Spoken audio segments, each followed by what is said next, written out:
Good evening, one and all, and welcome to Nez Says, a place where musicians can get together and inspire each other to play more guitar. It is Thursday, July 15th, and it is sweltering here in New York, but the sun was out all day. And welcome back, everybody. Hello, Ty. Hello, Ben. Great to be here. It's sweltering in this part of the country as well. And, if you know anything about the South in the summer, there's always a chance of a thunderstorm every afternoon. And today does not disappoint. We are having a storm right now. But it's hot here, too. Well into the 90s. How are you, Ben? Doing well, yeah, hot. If it was any more humid, we'd be underwater, I swear. The Ides of July, we are back after a week away. A bunch of people mentioning the well wishes. Yeah, this guy up here got hitched last weekend. So, there it is. That's his tracking device right there. Perfect. Awesome stuff. So I'm so happy. We got a whole bunch of people in the chat here already. We've got the Hitman, Dwight Bailey, in the house. Thomas Santiago, Half Ace, Dan of New Jersey, Papa Blue. I got to scroll up already. Wow. All right. Frank Corcoran, Matthew Stewart, Fruitcake Tony. What's up, Fruitcake Tony? Show me your Tony. Just saying. Gear Junkie 35, alumni of the show now. Great having him on. Yes, it was. Yes. Charles 75N, Randy Crooks. Oh, he's starting right off. David Scher. We'll come back to that question, Randy. Awesome. Randy asked, let's get to it. Just to start things off, favorite 12-string song? Wow. Dare I say the obvious? I'll let Dave go first. Pound Cake from Van Halen and Stairway to Heaven, even though it's not the whole song being 12-string, but some of it is. That was the dare I be obvious choice. Stairway. You listen to Stairway to Heaven and you immediately want what is it called in EDS? EDS 1275. 1275, right? The double neck, 12-string on the top, 6-string on the bottom. How cool? One of those. How cool would it be to have? Yes, exactly, Ben. Exactly. Can we talk about that guitar later? Hey, Dwight Bailey, good to see you. Hey, Tim Thomas, Kurt 5150. Nice. Yeah. For me, I'm going to go with, because I do love my Jimmy Page. And even though that's more of like an Alex Lifeson style, but I picked it up secondhand. I'm going to say The Rain Song is a great one. And Van Halen's Secrets. Yeah, of course. Yeah. Yep. The Trees from Rush. Is it the Trees that they did a double neck on? Yeah. Xanadu. They both played double necks in Xanadu. Geddy and Alex. Who asked the question? Randy Crooks. Randy, what is your favorite 12-string song? And speaking of our friend Dwight Bailey, if you follow Dwight online, he has been a very busy and creative force lately. The hit machine. Dwight is posting content, like original guitar content, performance-oriented videos. He is just like on a roll. He's posted like 3 videos in the last week. Yeah, so hopefully all of you... USA is no longer Detroit, Ty. Hittown USA is wherever Dwight's hanging his hat that night, it seems. Dwight plays super cool guitars too. And so if you guys are not following Dwight Bailey on his social channels, you should definitely do yourself a favor and tune into Dwight. Hey, Hardwood Steaks. Oh, good choice. Yeah, song remains the same. Wish You Were Here, another great one. Fruitcake Tony says, friend of mine just got a 93 Guild 12-string yesterday. Nice. Always nice to talk about the Guilds, both electric and acoustic. Hotel California. Forgot about that song. Yeah, Hotel California. What was the Guild double neck that was hot for a minute? Remember, it was black, and it had like a cutout, if I remember right, like an acoustic I know Slash Kinda has one. Yeah, that's what I'm getting at. Do you know about that model? No, I know he's got one in black, and I think he's got a green one. Nice. Yeah, I think you're right, Dave. What's up, Jay? You got seven Hey, over Jay. in the house. What's up, Jay? Represent Gizmachi. How about Check it that? out. Giz Nacho Machi. Yeah, Jay's got a great new record out. Gizmachi's got a great new record out. Yeah. We had Jay on to talk about that great new record. Thank you, Jay, and Boner Jams for the shirt. Yeah, there's some killer guitar playing on that record. I'm trying to think what Killer guitars. Bernie Marsden used to play a double neck. It's for life I can't think of what songs it was he used to play it on though. Well, yeah, back in the '70s when Whitesnake, I mean, they were fantastic, but they were trying to do some Zeppelin stuff, or at least be parallel with Zeppelin. So yeah, I think he did use some double neck on that as well. Mm-hmm. Bernie Marsden is such an amazing guitar player, very blues-based guitar player. And I think a lot of people forget just how huge Whitesnake was in certain parts of the world prior to that Slide It In record, right? Mm-hmm. I know Slide It In, they enjoyed some moderate success in the U.S., but the original guitars on Slide It In even, I think, were Marsden's. Yes. I think somebody's going to have to fact check me on that. But, I think that was Bernie Marsden on that record originally. Obviously, when Sykes came into the band, he redid some guitar work on Slide It In, and then 87 was, went supernova. Yeah. But Bernie Marsden did all of those great early Whitesnake records because Deep Purple was a huge, huge band in certain parts of the world. And with David Coverdale's, from his time in Deep Purple when he left and did Whitesnake, I mean, a lot of that fan base followed him over, and it was, Bernie Marsden is a legit guitar hero. And talk about tone, amazing tone. Yeah. I know a few weeks ago we were talking about his 59 Les Paul The Beast. Was it a 59 or 58, Dave? 59, right? 59. Yeah. Great guitar. Very cool guitar. Joe Bonamassa is kind of known for playing that guitar from time to time on stage. Great is not even the word to I mean, that's just maybe the ground floor of what that guitar is about. Because apparently there's a reason why it's called the Beast. It's just the pickups in that guitar are exceptionally loud. Yeah. The guitar is exceptionally vibrant, and I mean, I've never touched it, but from everything I've read about that guitar, that is one burst that just was a really good day when that guitar was built. Great. And Yeah. I know that a lot of us are familiar with the modern era of Whitesnake, and we're familiar with songs like "Crying in the Rain," "Fool for Your Lovin'," "Here I Go Again." But those songs were recorded previous to when they were re-recorded, right? So the early versions of those songs, Marsden recorded those songs with the Beast. Correct. Yeah. Jay and Jeannie, thank you so much. It is still a whirlwind. Just everything is crazy over here, and thank you so much. Yeah, we keep looking at the videos and the pictures, and there's still stuff coming in, and the photographer hasn't even finished with her photos yet. So Right. thank you, and everyone in the chat that has congratulated me and Desiree, thank you very much. It's been a very long week, a short week, but very long because it has just been so busy. We also have my lovely sister Amanda joining Jeannie in here, and Janice. All the ladies are here tonight. Awesome, along with Guitar Man 45 and Bozique. Hey, Jeannie. Hey, Janice. Amanda, good to see you. Halface says John Lord and Roger Glover were also in Whitesnake. I don't think I knew that. The mighty John Lord. I don't know that I knew that. Was it Whitesnake or Deep Purple? I mean, it was the same guy. Well, they were both in Purple for sure. Yeah, but I think it seems to me because there was at times when Purple was on and off, before the comeback in the mid '80s. He may have joined up with Whitesnake for an album or two. Guys were pretty fluid. May very well be.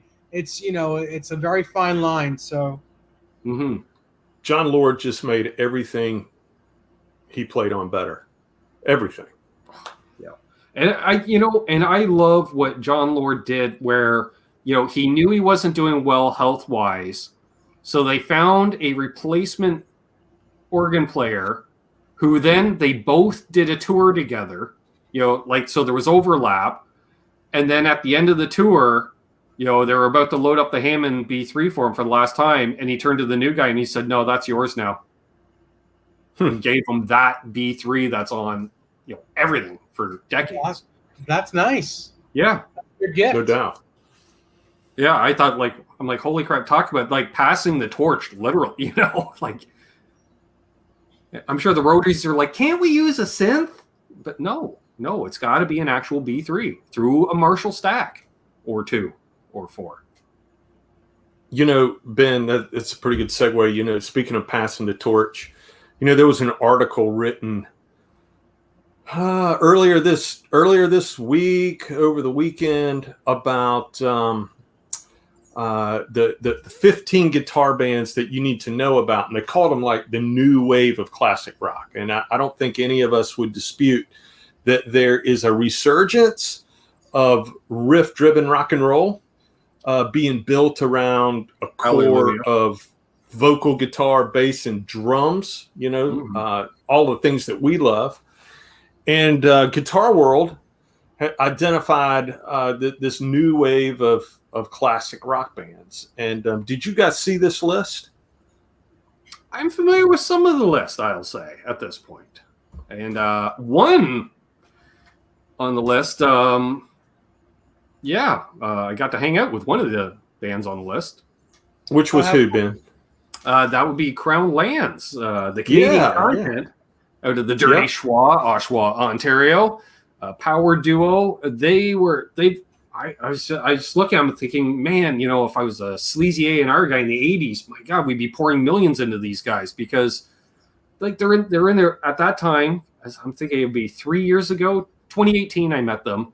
They already had 2 or 3 EPs under their belt, a little bit of TV exposure, doing Canada's version of Good Morning America, stuff like that even. And, they're in their early 20s, good-looking guys, and a duo kind of White Stripes meets Led Zeppelin, and they're wearing bell-bottoms, hair as long as mine. And then after their set, I walked up to them like, dude, what do you need for gas money? Give me everything. I want stickers, picks, CDs. I got a tie-dye tank top because they were the only band that offered tie-dye tank tops. So right there, they're a good band. And then we hung out for a couple hours, having some cold snacks and partaking in various musician lifestyle choices. Well,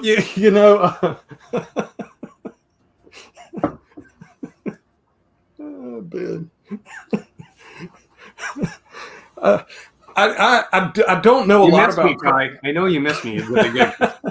I don't know a lot about Crown Lands, but when I first heard that song "White Buffalo" by them, I was I was immediately hooked. Very, very 70s kind of hard rock energy, and to your mention, kind of got that Zepp-esque kind of vibe, lots of dynamics, loud, quiet kind of dynamics in their music, a little psychedelic, but not too crazy, right? And real vintagey and a throwback. And so after, I had them playing in the background, just in anticipation of talking about this article. And I definitely want to check out more of their music.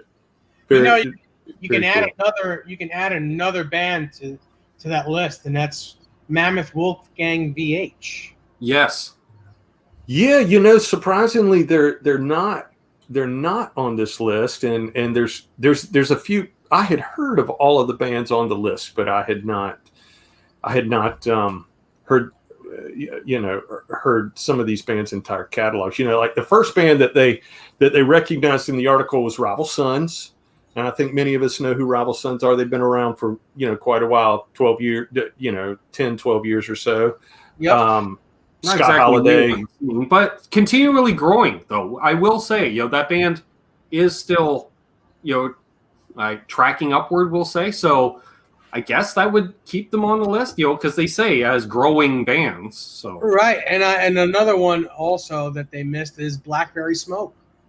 oh, good. Blackberry call. Smoke's a great band. Love They're that band. Why not? Fantastic. Here, I'll read off the first couple of this. I mentioned Rival Sons, which is I'm very familiar with their catalog. I love their music. I think Jay Buchanan it might have the best voice in rock and roll today. That's a bold statement.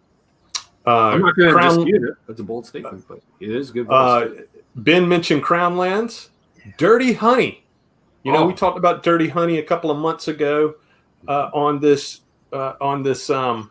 show. I've seen Dirty Honey live a couple of times. They are the real deal live for sure. I love them. I love Aerosmith. I love GNR, and they kind of fit in that whole vein, right?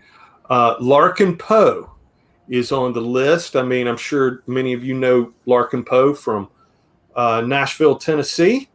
They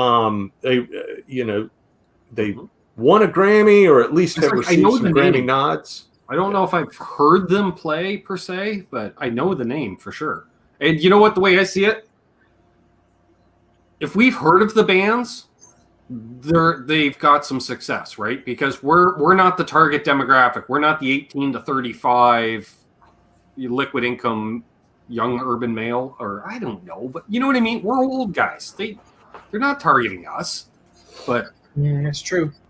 But if we've heard of them, that says something. That's always the true, household name, I guess.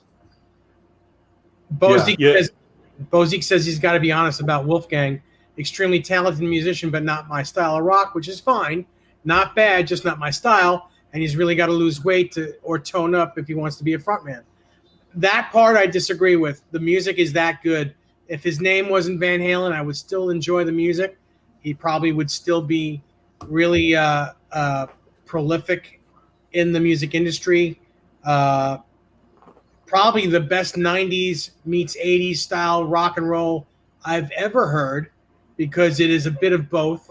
It's 90s sounding music, but it's got those 80s hooks to it, which makes it really cool. And when you have really good music, I don't really care what you look like, because I'm not looking to date him. I'm looking to enjoy his music. Basically, that's just about it. True.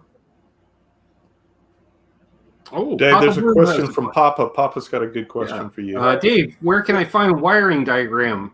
2 humbuckers, 1 volume, 1 tone, 5-way switch. Can't find any on YouTube.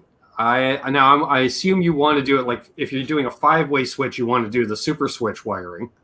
Well, he would have to in order to get all those sounds. Just Google it. You're not going to find it on YouTube. No. Google wiring for just that, and a bunch of wiring should show up. You can look on DiMarzio's site, or you can whatever pickups you're using for your guitar. Look on their site, but you can Google it and find it. It'll be right there. Gear Junkie says Rival Sons live, love a good fuzz, and man, what a singer! Man, what a singer! Hey, Gear Junkie 35, have you ever seen Rival Sons live? I think like sonically, they sound very different live than they do on the record. I mean, on the record, everything is so much more affected, and if you're a fan of their music, you know what I mean by that. There seems to be more effects on the record and less live. I mean, live they just tear your head off in a good way. Right. I mean, a very, very powerful band. Now, are they British, Ty? They are from Southern California, I believe. Somebody can fact check. I was wondering because there was and especially more so here in Canada because of Canadian content where they push Canadian bands. There was half a dozen bands that had Son or Sons in the name that all broke within a 2-year period. So I have a tendency to get them mixed up because we have the Glorious Sons, which are just down the road, that are now a national touring act in Canada, and I get them mixed up. Gear Junkie has not seen them live yet. Yeah, I really like Rival Sons. Also on the list is a band that I love called Stonefield. Have you guys heard of them? No. They're kind of stoner rock. God, I hate putting labels on things. I really do. But if I had to describe them, I'd call them stoner rock. I think they're from Australia. Ooh, cool. Really, really jammy in a real Sabbath, Deep Purple kind of way. Really dig that band. Another band that made the list and is a band called Nick Perry and the Underground Thieves, which is probably my favorite new guitar band that's come out in the last couple of years. Many of you may know Nick Perry. He's from Philadelphia. He was in a band when he was very young called Silvertide. And for all the Van Halen fans out there, which I know is most of you, Silvertide opened many dates on the 04 reunion tour with Sammy. Nick is a phenomenal guitar player. He's played with Perry Farrell. He played with Shinedown for a little while. He builds custom guitars. And The Underground Thieves is his latest project. He's a very Spartan type of player.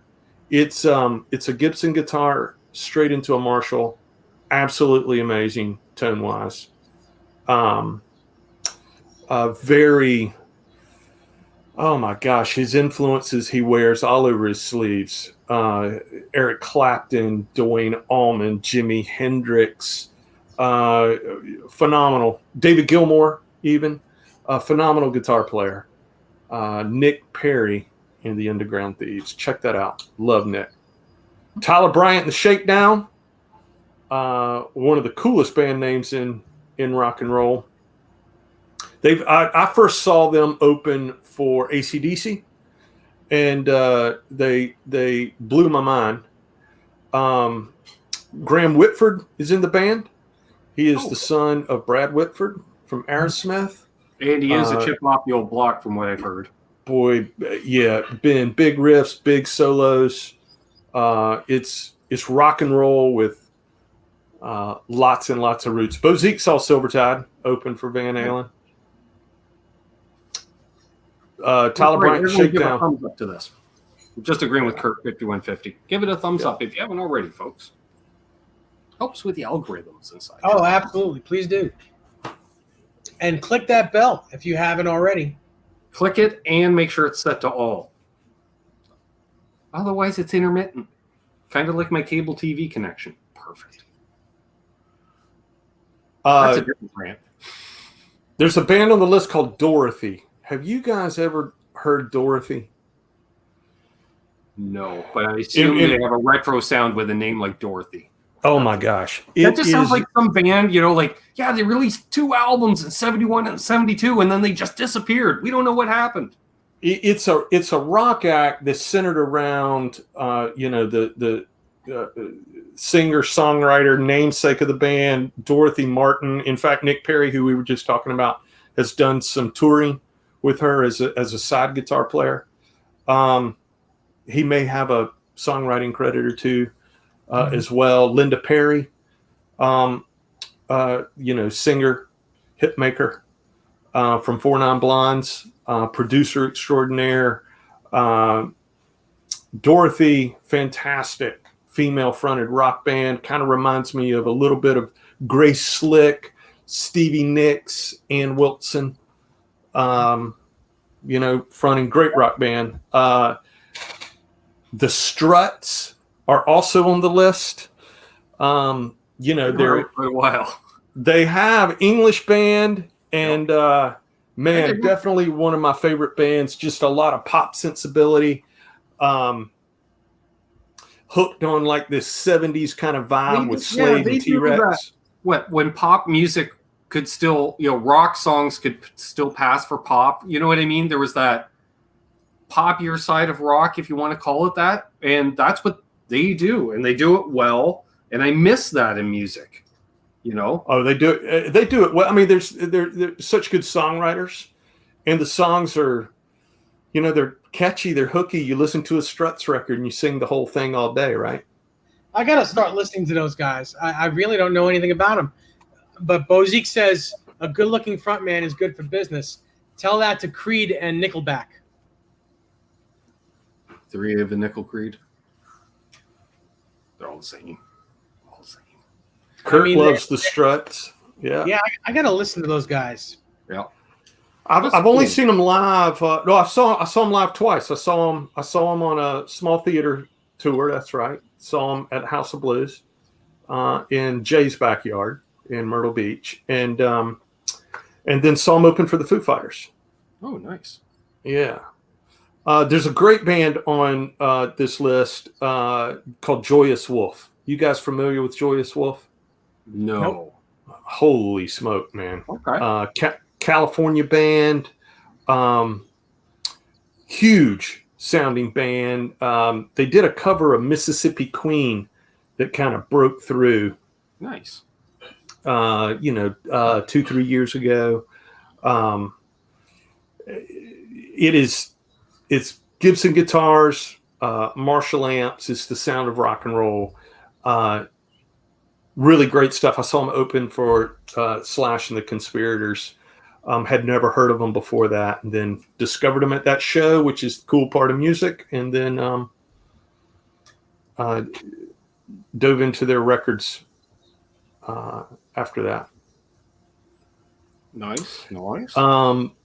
Great band. I love this name as much as I love the name Thunder Falcon, who I've not seen in the chat yet tonight. But there's a band called Thunder Pussy, Seattle band. It's Thunder Vagina. Be right. It's Thunder Vagina. It's not Thunder P word. You know what? With a name like Thunder Pussy, I'll say it. I guarantee you there's at least 3 Electro-Harmonix pedals out on that stage. Guaranteed. The EH has a pedal called that, right? Is it that company? Oh, yeah, right. Someone has one of those pedals, and I don't remember who it is. Hey, there's Thunder Falcon. He says he's Thunder looking. Falcon. There he is, Thunder I Falcon.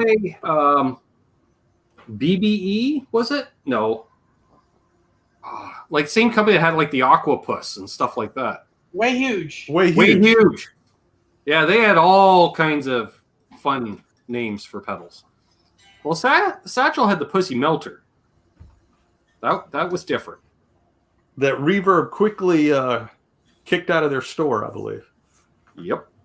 Well, Thunder Pussy's record was produced by Mike McCready from Pearl Jam. Cool. Their debut single, Velvet Noose. Great song. Velvet Noose.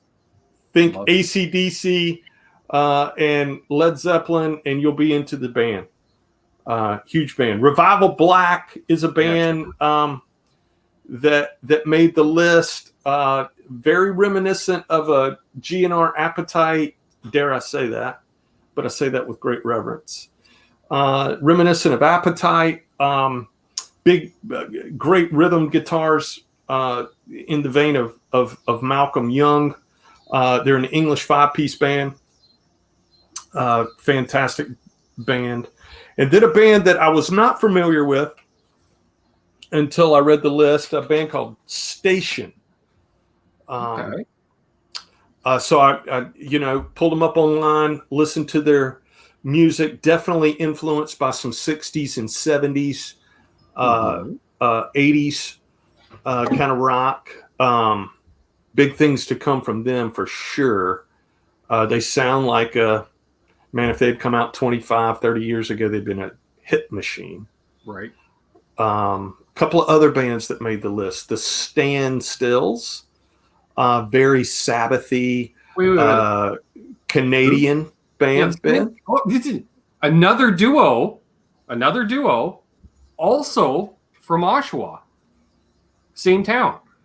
Same town that also gave us Harem Scarum and the Killer Dwarves, previous generation. So I'm just saying. I remember that. Stand Stills, I've had some I've seen them live. They opened for the Tea Party, big Canadian band. They were great. Man, they had a big hit. Ride Like Hell, I think it was. Man, plays through a Mesa Boogie Lone Star, Gibson White Falcon with 1, sometimes 2, sometimes 3 big muffs on at once. His Gretsch wife is the drummer. Oh, man. Great band. Gretsch White Falcon? Man, Yes. the Mesa Boogie Lone Star? Can we just digress for a moment? Yeah. What an amazing amplifier that is. Mm-hmm. You know, mostly would you call it a clean platform amp, Dave? No. I mean, channel two I would call isn't. it a channel switching amp with an amazing clean platform on it. Yeah, you can't call it a clean platform, but you can call it an amazing, probably the best clean sound of any channel switching amp there is. It just is what it is because it is a channel switching amp. But yes, Yeah, maybe. Amazing. I think that is just one of the best sounding amplifiers I've ever plugged into. I agree. That is an amplifier that you don't need any overdrive pedal because the overdrive channel will get you there no matter what. And the clean sound, if you're looking for anything that you need clean, I dare I say it's got better clean sound than a Fender. Better than a Roland Jazz Chorus 120. Well, it's different. It's like that's totally different because that's a solid state amp, and it has probably the best chorus on it on the planet. No chorus pedal comes anywhere near the chorus of a JC 120. But tube amp wise, I think the Lone Star has probably the best clean sound of any amplifier. And I'm a Fender.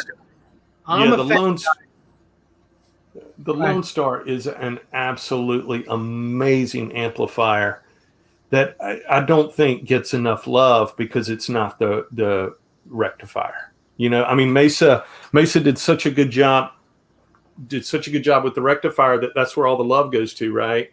That until like maybe the Mark II C Plus, but that man, a gigging musician with a Tele or a Strat or a Les Paul with a Lone Star, that's a secret weapon right there.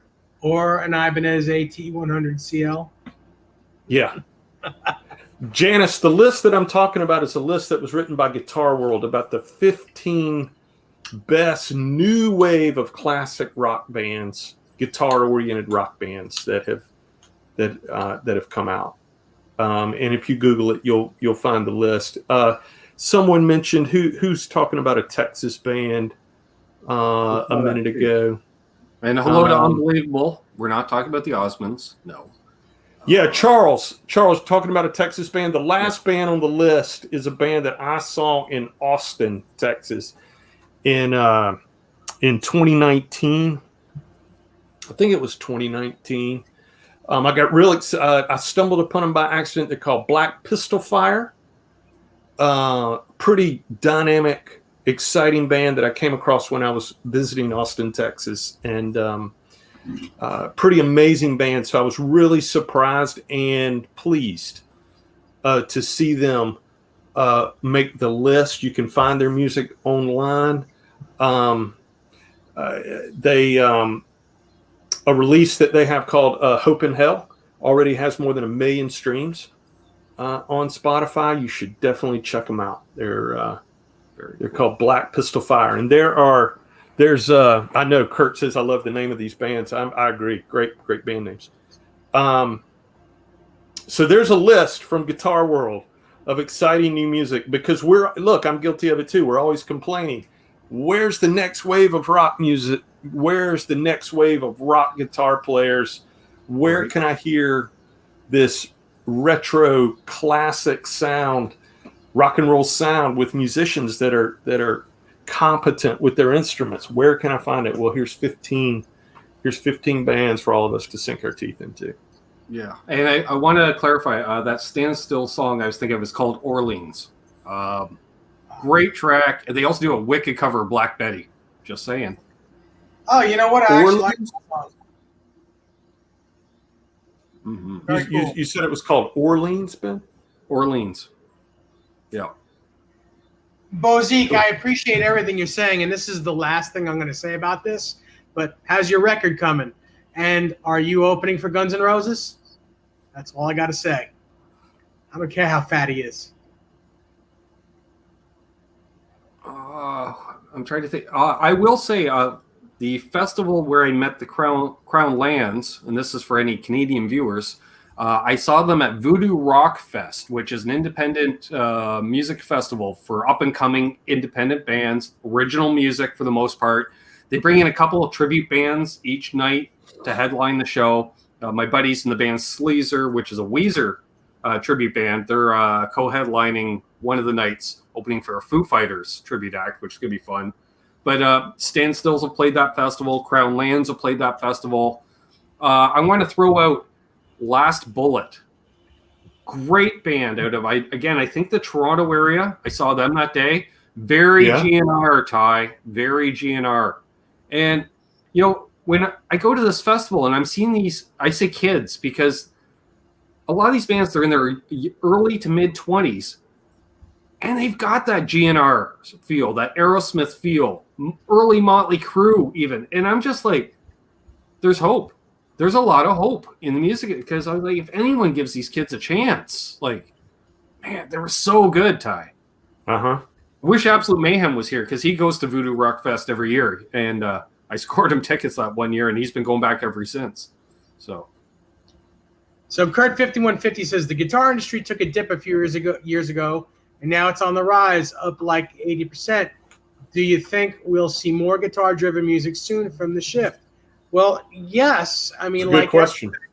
Like everything, there are different. There are shifts, and like this list that we just went over of 15 new artists or fairly new artists that are guitar-driven rock. Yes, Guns N' Roses is on the road right now. You got a lot of guys that are on the road. Guys like Eric Steckel and Larry Mitchell, even though they're not A-list bands, they're out on the road, 200 dates a year. You got Foo Fighters were about to go play. Unfortunately, they had a COVID scare within the Foo Fighters family. They didn't say if it was a band member or a crew member or what, but they were supposed to play this weekend at Staples Center in LA before going out on the road. And so they postponed those shows as a result. But they're going back out there and, you know, they're one of the biggest bands out there, period. The Foo Fighters, they've been dominating for, 20 years now. What's up, Quentin? Yeah. I know that Ted Nugent is in the studio right now working. Tokyo Motor Fist, which is Steve Brown's new band, is on the road. And Inez says alum. Yes. Along with Greg Smith. Yes, both. Well, actually, Greg is working on the record with Ted right now. But yes, they are on the road and doing well. Tokyo Motor Fist played the M3 Festival this year.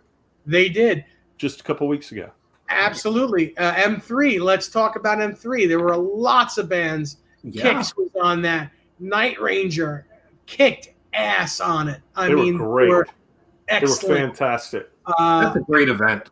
In fact, I will drop a name. I just spoke to Brad Gillis yesterday, and they're going back on the road tomorrow. Nice. So it's really looking good for rock and roll and guitar music this summer. Looking good.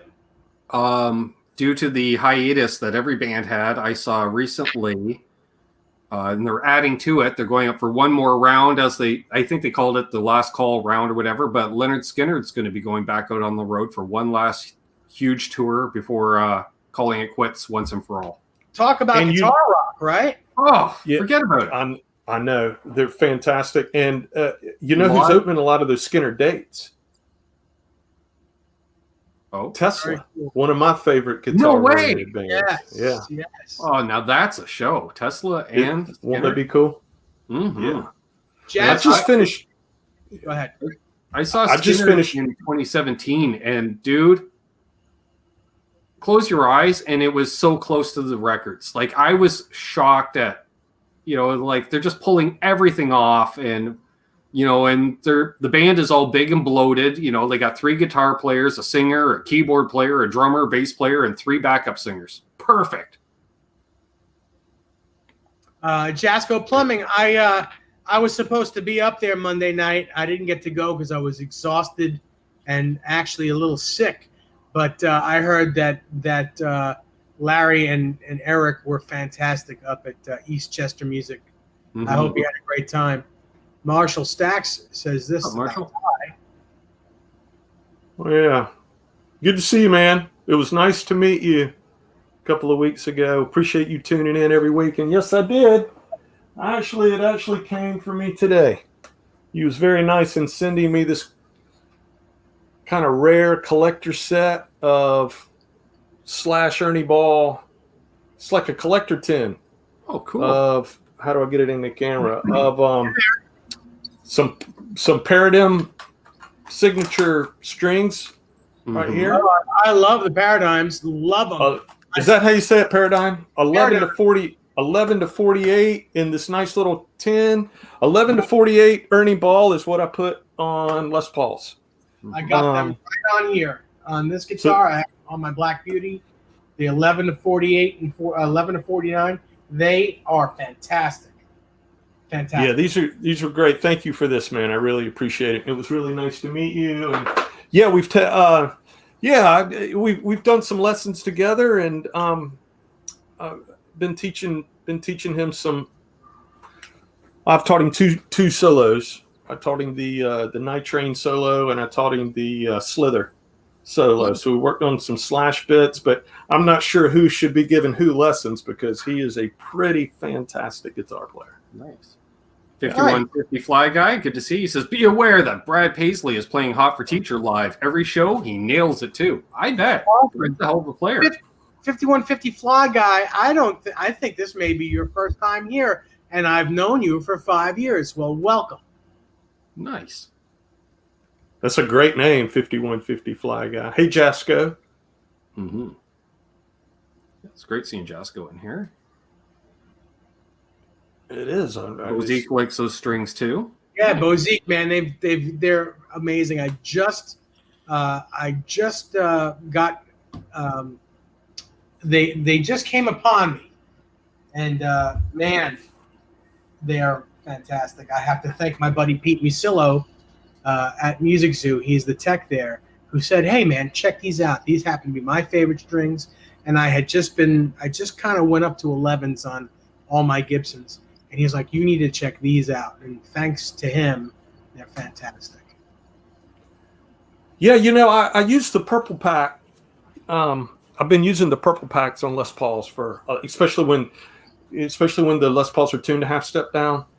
Purple Packs for me have been around for many years. And packs for years when I was playing in Drop C. I had to. Because, normally I play 9s on a Les Paul, but Drop C, my buddy handed me a Purple Pack. He goes, there you go. And I never looked back.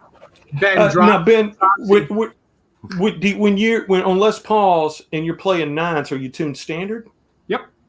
Okay. And that's enough resistance for you.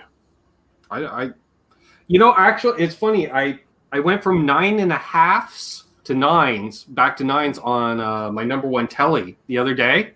And I went, it's feeling a little thin. It was the B string. I was like, you know what? I think I might be going back up to 10 because I'm playing so much. Because I used to like to have next to no touch. That's what I wanted. I didn't want to feel the strings under my hands. And now I'm like, kind of want to feel something under there. I just did the same thing. I went to 10.5s on my Strats and 10s on my Telecaster, tuned to Open G. So Janice Lala, yes, that was Jim Moran and his girlfriend Lori in the photos. And what else was I going to say here? Someone said something. Well, all right. Well, anyway, awesome stuff. Oh, I was going to say, Ben. What did I just say to you? Drop Z. Yeah, Drop C. Drop C, is that like Oopsie Daisy? Yeah, pretty much. Drop C Daisy. Okay. Yeah. Well, we had one of those Cookie Monster singers, so you got to play all heavy. That's the way he rolls. Yes, there's nothing wrong with that. I know 7 over 8 likes that. Yeah. Well, we sound a lot like Godsmack. I didn't know that. I never got into Godsmack as a band. I knew of them, but I never heard their music. And I'd been playing in this band, I don't know, a year and a half, we'll say. And the local classic rock station decided to start playing some more newer, heavier stuff. And they were playing Godsmack. And I'm driving over to my buddy's place. And I hear this Godsmack song. And I'm like, my God, that sounds exactly like us. Walking to my buddy's place. First thing I say to him, I'm like, why didn't you tell me I play in a Godsmack tribute band? He goes, I figured you knew. Obviously, your guitar player, other guitar player, my songwriter worships that band. I was like, never had a clue. He goes, I figured you knew. I was like, nope, missed the boat on that one. Godsmack and Smack God. Is that the same thing? Pretty much. Dwight says he plays in Drop C in most of his videos. Nice. Yeah. Hey, here's the Twang. Love that name. Oscar Twang. Awesome. You must play a telly. Or a Dane Electro. And anyone that's got a vacuum tube as their avatar can't be a bad cat, you know. Bozique's asking, is that an appetite LP he behind wants to it? see that guitar, Ty. Bozique Yes, it wants- is. He That wants to is, see that guitar. What's up, that Six is a, Blueberry? That is a. You're right, Bozique. That's a good eye. This is a. It's an appetite guitar. Look at that top. Top's pretty nice. Yeah, that top is pretty nice. That's got your boner flame. Now, did you change those pickups out yet? I'll let you guess. Yes. Yep, those are A2s. And it looks like you have the bridge pickup flipped around. I guess Or the it's neck. just. One of them is. I guess it's just reversed, right? So. Yeah, that's okay. Nothing wrong with that. It looks cool. Yeah. So. Look at it. Yeah, look cool at it. guitar. It's a very, very light guitar. It's just a hair over 8 pounds. Oh, nice. Yeah, just a hair. Very light guitar. Great playing guitar. They're supposed to have the exact same neck profile. This and the tobacco back there. That neck there is just a little thinner than this neck. Just a little bit.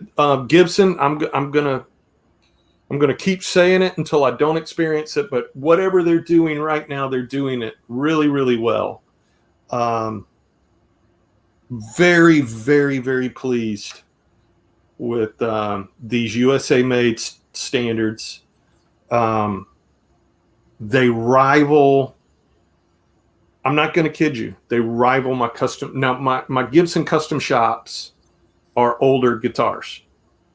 So it's not current era. None of them are current era custom shops. These guitars are every bit as good as those custom shops. Every bit as good. And these sound great. They sound fantastic. And Slash clearly hates pick guards. Well, with a top like that, right? Yeah. You know, great top.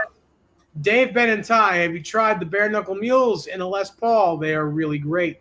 Yes. Actually, I've had them in Les Pauls before. Right now, I have a set of the Stormy Mondays in my black Les Paul Custom, and I have a set of mules in my Ibanez Destroyer there. They sound amazing. Very cool. Bare knuckles arguably are my favorite pickups at the moment. I have a Gibson Custom Shop R7 with bare knuckle mules in it, and they've been in that guitar for many years. Eric Ernest from Abalone Vintage Guitars put those pickups in for me, and An alumni of the show. An alumni of the show, and we call that guitar the Mule, and it is an amazing sounding guitar. I have never taken that guitar to a gig, to a rehearsal, where somebody didn't say, "What is that?" So it's absolutely great. Guitar Man 45 said he got the appetite as well a few weeks ago. Very cool, man. You'll have to come on and show it to us. The bare knuckle mules for me, I've heard of them. Well, they're very good. Oh, Jasko says he's got. Yeah. Jasko's got a set of mules in one of his nags. I was going to quote Charles because Charles says, Ben, you know how I feel about pick guards. He left a comment on a video of mine. Pick guards on a guitar, was a guitar without pick guards. It's kind of like a classic car without fender skirts. It's just not quite right. Charles and I are kind of in that boat together. I don't know what it is. I like my pick guards. Thank you, Bozy. I like guitars with pick guards, but you know, when you have a beautiful Suhr guitar or a beautiful like Tom Anderson or something with some extravagant top on it, you kind of don't want a pick guard on it. Oh, that's why I want one even more, Dave, because I know it drives the Flamer crowd just up the wall insane. They're like, how do you put a pick guard on that and cover it all up? Like imagine like a flame top on a telly and you just throw that big ass guard on there. Yep, I did. That's me though. Oh, my sister says big storm coming. Good, great.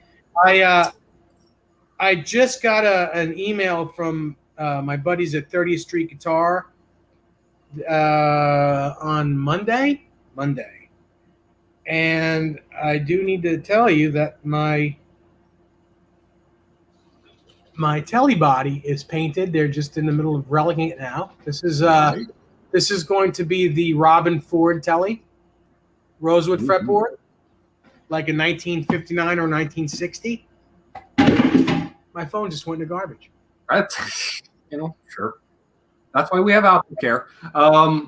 Yes, I saw when you posted that on Facebook, Dave. There's so many guesses. That's why I just put I know, because I didn't want to spoil it because everybody was having so much fun guessing what telly could it be, including there were a lot of guys that weren't having fun too. I had a few guys, few bad apples, tell me they really didn't care. I said, then just don't look at the post. Just move along. Nothing to see here. Use that thumb for something good. 5155 guys. Yeah. A custom shop 52 butterscotch telly. Nice. Oh, here, let me put this up so we can read it. Hang on. That's nice. I have my first Les Paul on the way for cheap. Nice. I ordered the Epiphone Alex Lifeson. Oh, the one with the Floyd. Oh, there's a Floyd, and I play a lot of Rush too. Easy stuff compared to EVH. Not necessarily. Maybe the swagger of it might not be as easy, being VH being a little harder. But there's a lot of hard Rush songs to play. A lot of Alex times, Lifeson is no slouch. He is no slouch, that guy. He is a great guitar player, and not a lot of times does he get the accolades he deserves. Mm-hmm. Bozique, have you played one of those Jared James Nichols Epiphones with the single P90s? Have you played one of those? Those guitars are, those are stopping your tracks good, man. Those things are fantastic. And there is no Gibson version, right? It's just the Epiphone, right? I think there's a Gibson now. Oh, okay. Is there? I think. I could be wrong. Because I know there's the gold one now. From what I'm told, that Epiphone is not the same as all the others. That is like really high quality, for an Epiphone. So I was visiting. I was in Florida, but in fact, we did a show we did a show, and I was in Florida at the first of the year, and I went to a Sam Ash, I think, outside of Orlando, and they had one of these Gerald James Nichols Epiphones. And look, man, it is just a stunning looking guitar to begin with, right? The custom with the single P90, that's just awesome. Mm-hmm. And it was like a $600 guitar. And I picked that up and I was blown away at how it played, how it sounded.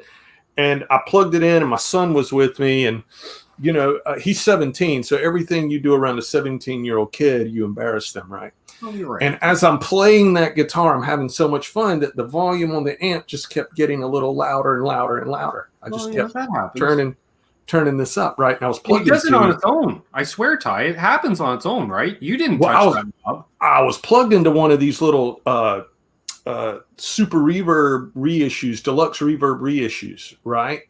Because it was already set up. Somebody else had been demoing the amp, and there was a little what's that exotic pedal, Dave? The orange one, the BB. It's called holy smoke, man!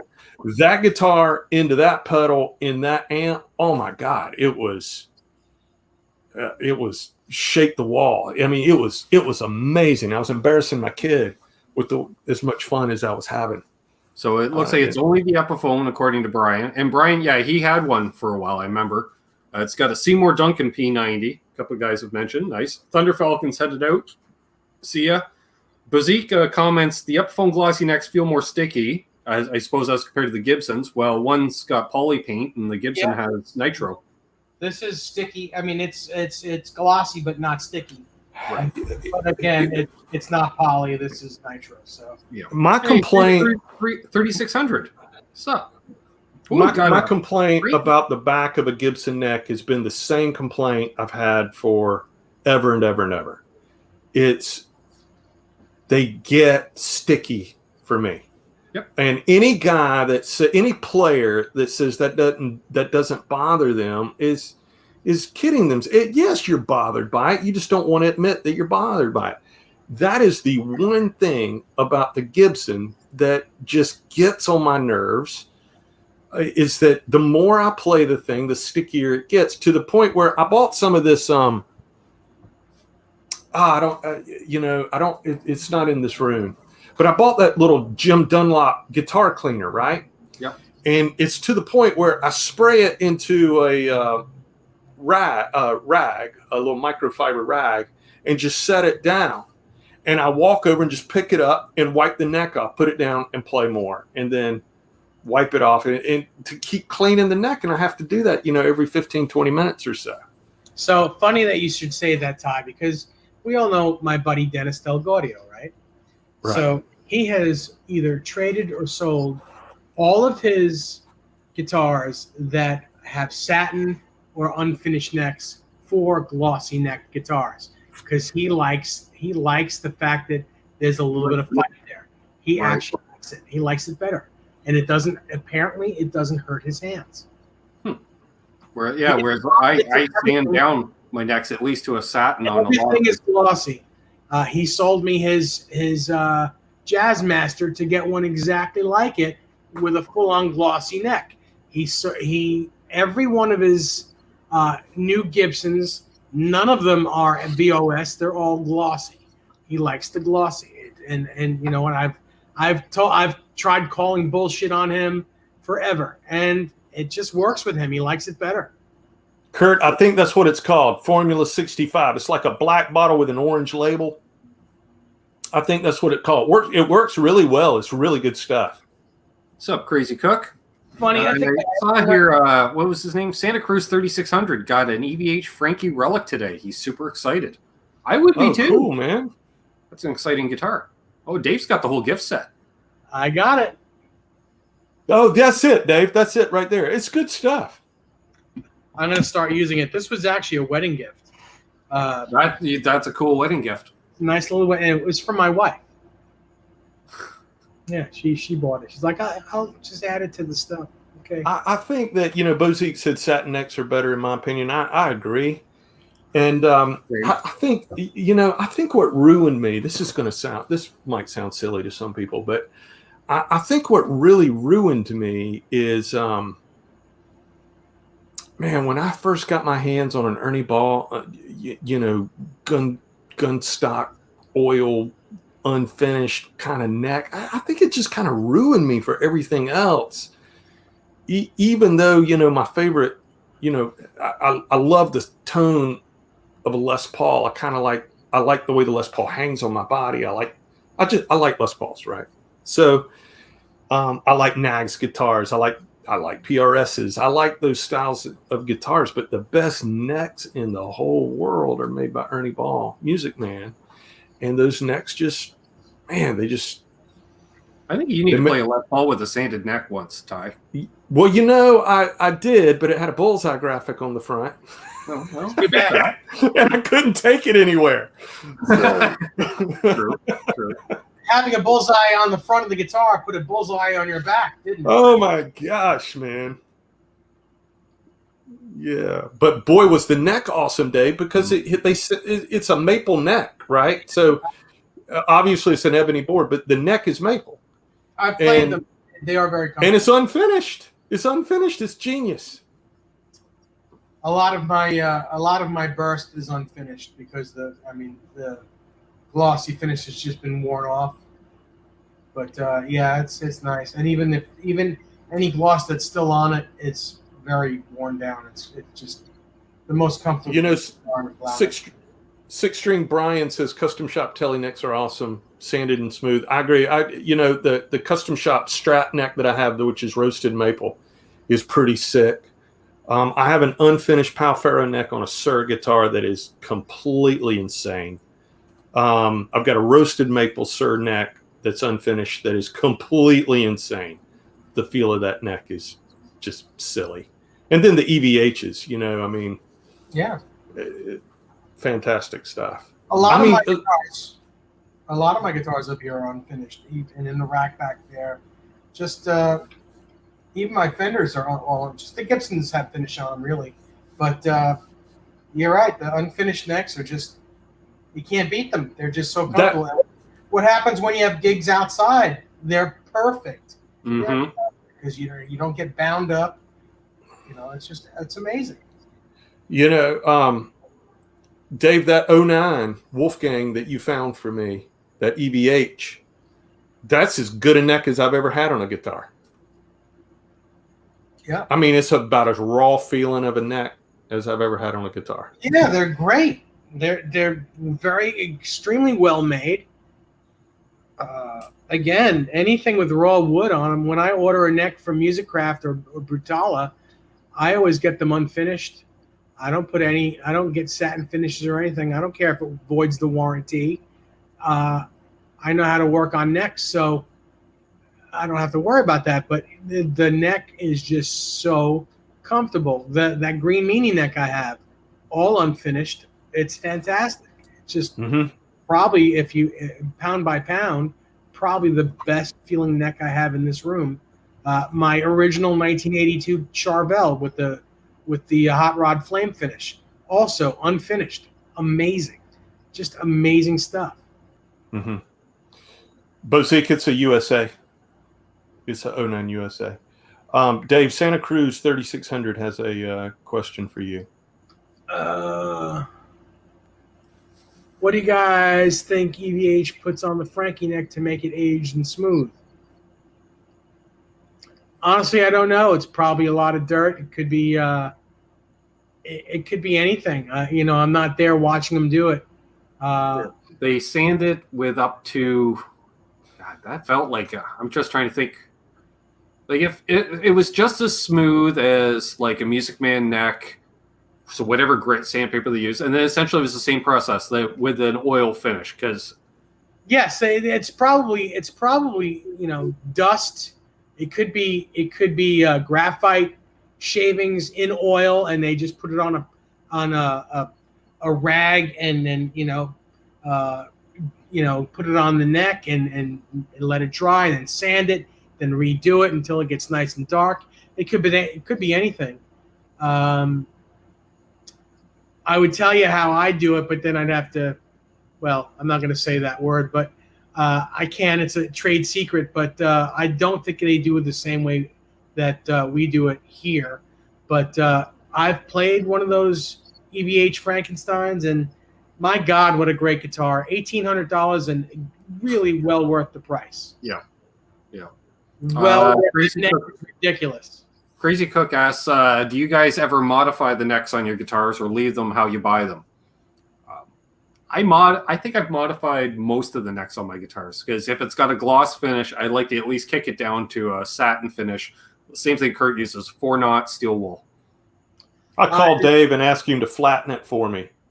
And yeah, go ahead, finish. Yeah, I called Dave and say, flatten this for me, or adjust the nut, or hey, Dave, can I FaceTime you and you help me get this way, that kind of thing. And it's usually to make it an overall better playing experience for me. But like on the Pauls or the PRSs or anything like that that's finished, I don't modify by taking any of the finish off or anything. And I'm the same way. I generally don't modify stuff that I buy, because I only buy what I like. And I do a little bit of research before I buy. I know I buy a lot. And I've had 30 plus years of experience, so I know what I like, and generally, if I'm buying it, it's the way I like it. Hey, Lars. That being said, I did put Grovers on this guitar. I did put a strap button up here, but that's just very minor stuff and can be switched back if I really wanted it. Right. But, as far Hey, as Paul. anything with the necks, I leave them as they are. I love Grovers on a Gibson, man. I love that. They're a great tuner. What's up, Lars Guitars? Funny Good. thing is, Grover's on a Gibson, but I wouldn't put Grover's on any other guitar. I would probably put Shallers or Waverleys or something else, or Godot's. But Grover's on a Les Paul just look right. They feel right. It just is what it is. We got a new name in here. Where did I scroll up? Michael Cabler. Hello, Michael. Hello, Hey, Michael. He says, the neck on my EVH Wolfgang USA has the most amazing neck, period. I would say it's even better than my Ernie Music Man Access, and that's really saying something. He also said the neck on his Cool. PVHP2 is pretty awesome as well. Cool, man. He's covered pretty much all the bases there, so he's got a nice cross section. Nice. Look, neck shape is important to most guitar players, right? We decide how much we like the guitar as soon as we put it into our fretting hand, and because that's where the relationship starts, right? You got to feel good about how you're moving around on the neck, or at least I do. Other guitar players I talk to seem to say the same thing. They say hello to Daniel Horsley as well. Hey, Daniel. Hey, Daniel. Oh, hey, He's Daniel. pretty quicker. Let's go see there. Yeah, I see. Like Paul says, I've evolved into modding nothing, no more anxiety. I can't leave. I'm always tinkering. Like, when I was restringing my Tele the other day, I noticed one of the height adjustment saddles. Just from playing, probably a little corrosion. It got a little bit of just a little edge there, and it was bugging my hand a bit. So while the guitar's on the bench, grab a file, just smooth that off a little bit. It's just little things all the time. You feel one. A fret might have a little sharp edge all of a sudden you notice one day. Get rid of it. Kurt, I think you're right. It's like a golf club or a baseball bat or whatever. I've also noticed that neck shape and neck profile is real important to me when I take into consideration how I'm going to play the guitar, if that makes sense. So like if I'm gonna consider purchasing a guitar and I'm going to play it and demo the guitar, right? I do it sitting down, but then I do it standing up as to where I'm going to play the guitar. So like I tend to wear a Les Paul a little lower on my body than I would, say, a EVH guitar. Because just the way that the fit, right? So the neck shape of that EVH guitar feels right to me where I'm playing the guitar, the same way a Les Paul neck feels right to me when I consider how I'm playing that Les Paul. And that's exactly right, Ty. I said it before, and we've all said this. Like the EVH guitars, you can consider if you want to compare to cars, EVH to a Gibson Les Paul. The EVH is more of a Ferrari or a Lamborghini. It's a speed guitar. It is a very high performance guitar. Les Pauls are more like muscle cars. They're more like a Dodge Challenger or a Mustang. They're really big sounding guitars. They're muscular, but you got to play them differently. You have to play both styles of guitar differently. Yeah. There's no getting around it.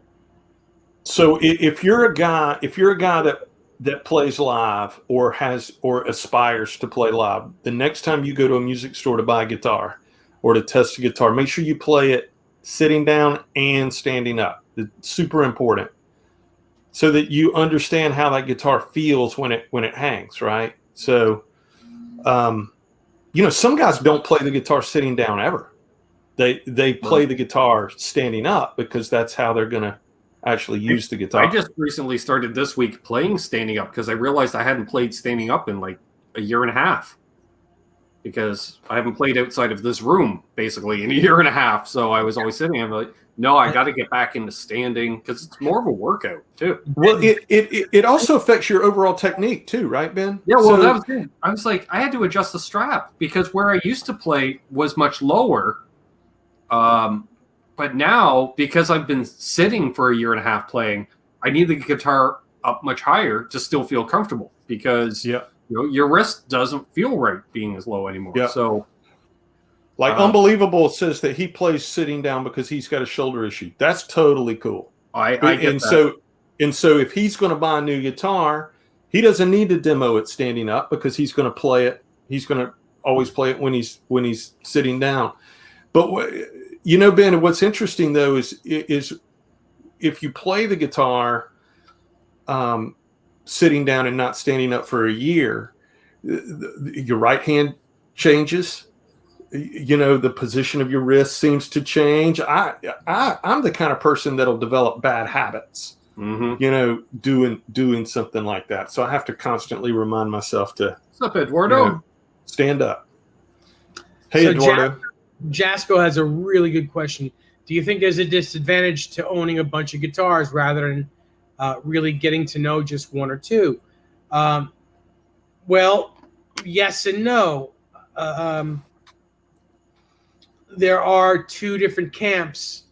There are those like rest in peace Eddie Van Halen, who played basically he had a million guitars, but played predominantly one guitar for a bunch of years. The main guitar was played for 10 years, and then he had other ones as backups. The 5150 guitar he played from 1983 to 1990, and pretty much just played that guitar and had some backups.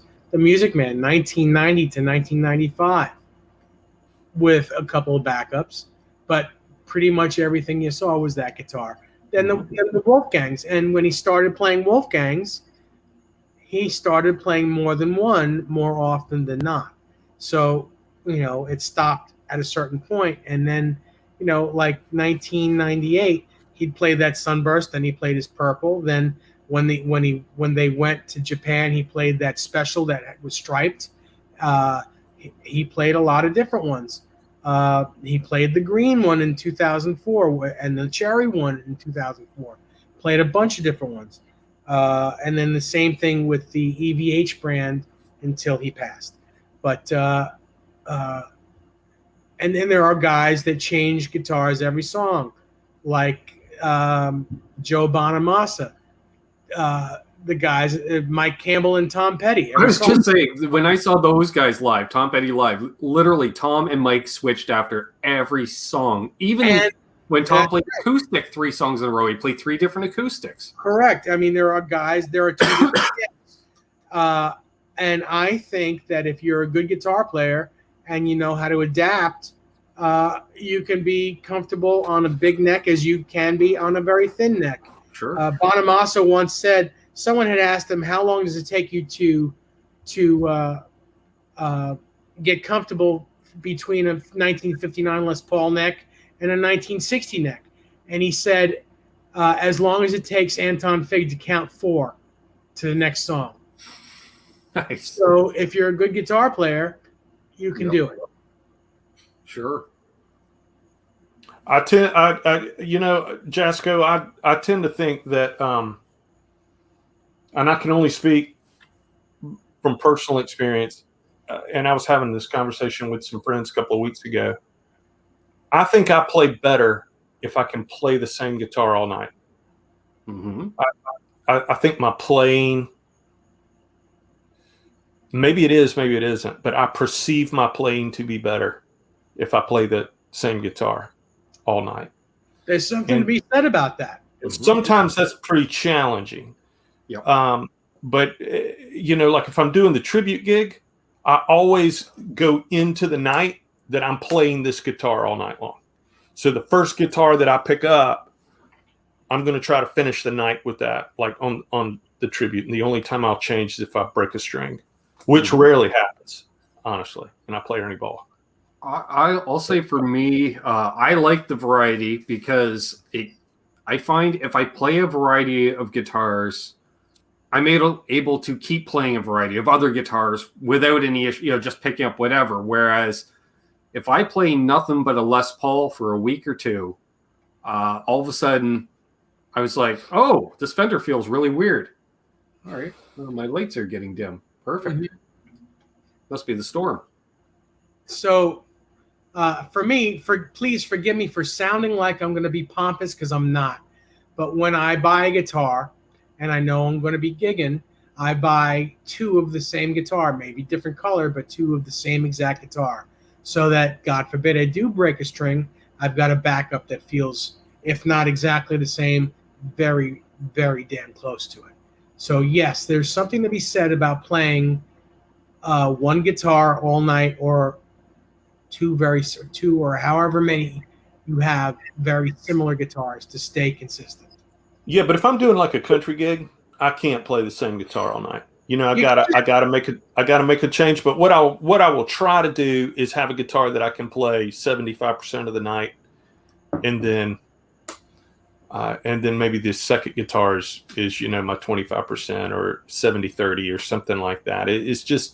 It's impossible on that kind of gig. It's impossible for me to do that. Or if I'm playing with a variety, band, can't play the same guitar all night. I'm changing guitars, which is ultimately,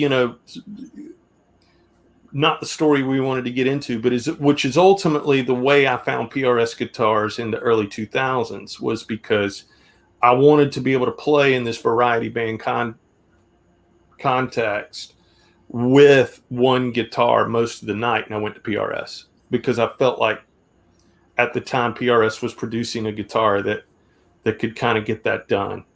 And I kept going back and forth between those and Music Man guitars, and I always preferred the Music Man Loop as my guitar, from that company. I really like the guitar, and the hum single thing. You can do a lot with it. And, somebody was talking about continuity and muscle memory, and Ben was just talking about if you play the same guitar too long, others feel weird. I played those loops so long for so many years that it was foreign to me when I went back to Strats and Tellys and Les Pauls. It felt really, really weird. And sometimes you get a guitar and you feel like, man, this is the guitar I can't play a bad note on. I've got a few of those. Yeah, you and I were talking about that just recently. My personal opinion, and again, this is just my personal opinion, there are guitars that you can do a lot on, but in my travels, there is not one guitar that does it all. There just isn't. No. There are guitars that come close. There are guitars that kind of can do a Les Paul, kind of can do a Strat, kind of can do a Telly, but you can't get a Les Paul sound out of a Strat. I don't care. You can put 100 humbuckers in a Strat. It's not going to sound like a Les Paul. It's going to sound like a BB Strat. You cannot get a Telly sound out of a Les Paul. I don't care if you put coil taps. You can get close, though. You can get close. Again, I said close, but no cigar. I can be pretty convincing. Like if I do All of My Love, which was recorded with the Telecaster, Dave, this is kind of what you and I were talking about a while back. You learn so much about the guitar, you know how to squeeze a bunch out of it, right? And I agree with you. There's no such thing as a Swiss Army knife. But like you take All of My Love, for example. You could play that with a Les Paul. You could squeeze that out of a Les Paul and it'd be pretty convincing, even though it was clearly recorded with a Telecaster. Absolutely. And everything I say is not set in stone. I mean, I'm talking in general, and I'm talking my opinion. There are the times where I've said, man, that is a Telecaster. I don't care what you said. And it ends up not being. It's something else. There are times when I'm thinking that, man, that sounds just like a Les Paul, or it sounds like a Strat, and it happens to be that, you know, what the hell's his name? Anyway, it's a Telecaster with 3 pickups in it in between, and it's a Telecaster doing that Strat Yeah. sound. Michael says that he finds the HP2s to be quite versatile. It's probably because, Michael, you know that guitar so well, you can squeeze a lot of things out of it. Yeah, You and know, Dave, it has coil tap. you know, kind of following up with something you were just saying, you know, it's kind of like you're listening and you're hearing this amazing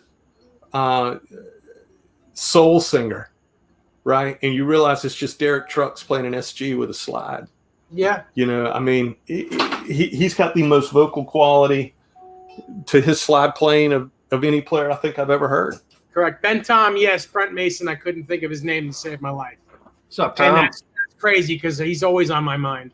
But yes, it was, you know, you listen to Brent Mason and you're like, you swear it's a Stratocaster, knowing that it's that gray Telecaster with the 3 pickups in it and the B bender that he has, and it just sounds as good as any Strat on the planet. Bozique has something for you, Ty. John Frusciante, you know, Michael says that he loves John Frusciante. Man, John Frusciante is one of my favorite guitar players. I love him too. Thanks, man. Yeah, I think getting to know the guitar and understanding what that guitar does for you and understanding what you say through that guitar, I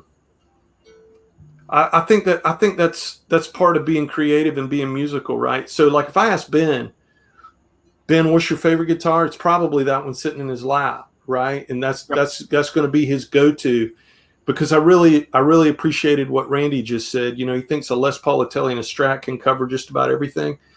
I believe the same thing. You know, you get a Strat because you love the sound of a Strat. You get a Tele because you love the sound of a Tele, and you grab a Les Paul because you love a Les Paul. And I think those 3 things cover a lot of ground. Yes, absolutely.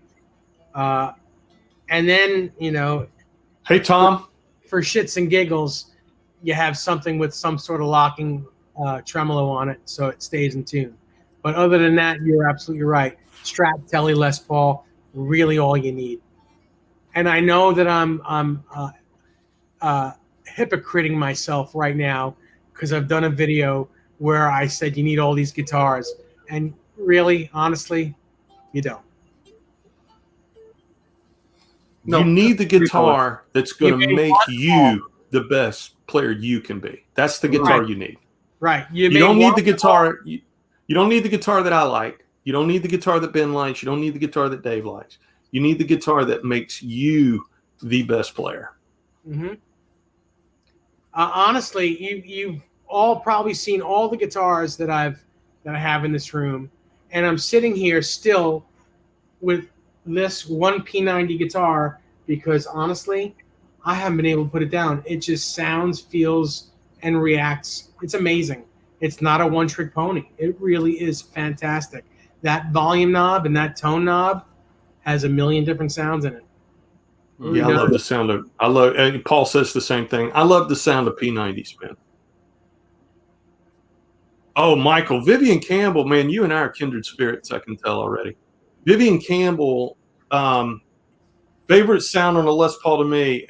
I love Vivian Campbell's Les Paul tone. Here's a question for you, Michael: Dio Les Paul tone or Def Leppard Les Paul tone for Vivian? Which one do you like more?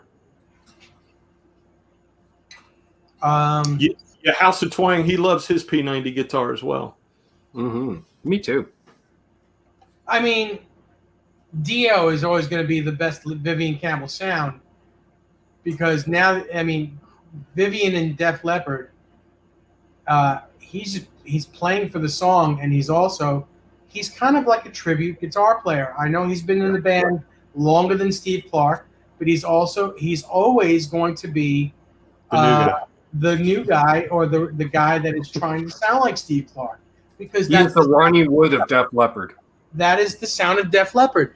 Now, that being said, I love Vivian Campbell in Def Leppard. Mm-hmm. I love his sound in Def Leppard. I love that it's pretty clean, pretty chorusy, and it rocks at times too.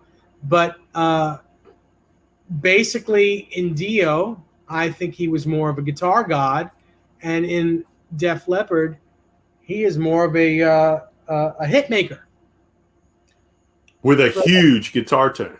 Yes. I mean, like his guitar tone in Leopard is so look, man, I'm representing. I love Def Leppard. His guitar tone in Def Leppard is just enormous. I love it. But I'll agree with Tom and Paul and Michael on his Les Paul Dio stuff. It is so it's wild. Like it's unbridled. His playing is just, man, he just goes for it all the time. And remember also in Dio, he used that old Charvel. One humbucker with a Floyd Rose Charvel was a lot of Dio.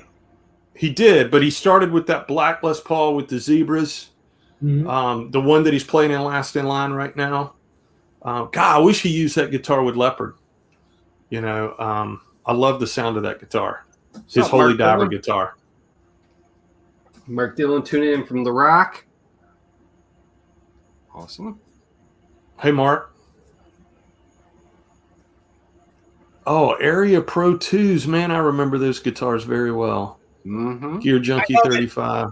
Neil Schon used to use the Area Pro 2 a lot back in the Journey Escape days. Yep. He had his Les Paul with the Floyd on it that he's actually auctioning off right now. He's auctioning a ton of guitars. A lot. He also used to use those Area Pro 2 Les Paul style guitars as well. They were gorgeous. Cool guitars, no doubt. Let's talk about Neil Schon, and he's auctioning off a ton of his collection and a lot of vintage guitars and collector grade vintage guitars, broadcasters, no-casters, 50s Stratocasters, a 56, 57, and 58 Les Paul. I believe a 1963 pickup Black Beauty, a bunch of other ones. I think he's auctioning off a couple of beautiful PRSs that he's been using in Journey as well. He is, I mean, ridiculous. It's ridiculous. And also, I believe Bonamassa is auctioning one of his Fender Brown amps and a 58 or 59 Les Paul as well. Yeah. There's Tom dropping the knowledge on Vivian's Les Paul. 77 Les Paul Deluxe, purchased new in Belfast in 77. Wine red, sanded down and painted black by Viv. Jumbo frets, brass nut, and DiMarzio pickups. Does it have a brass nut on it? I didn't know that. Wow. Well, it was the thing to do at the time. It certainly was.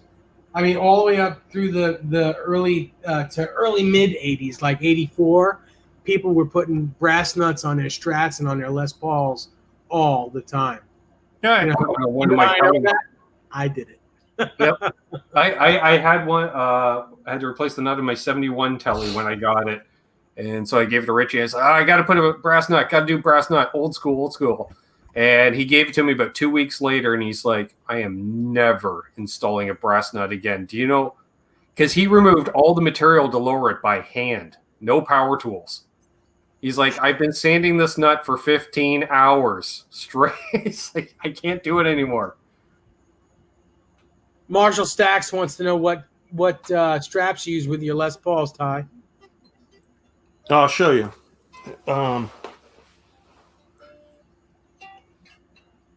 I'll show you. Let me grab it.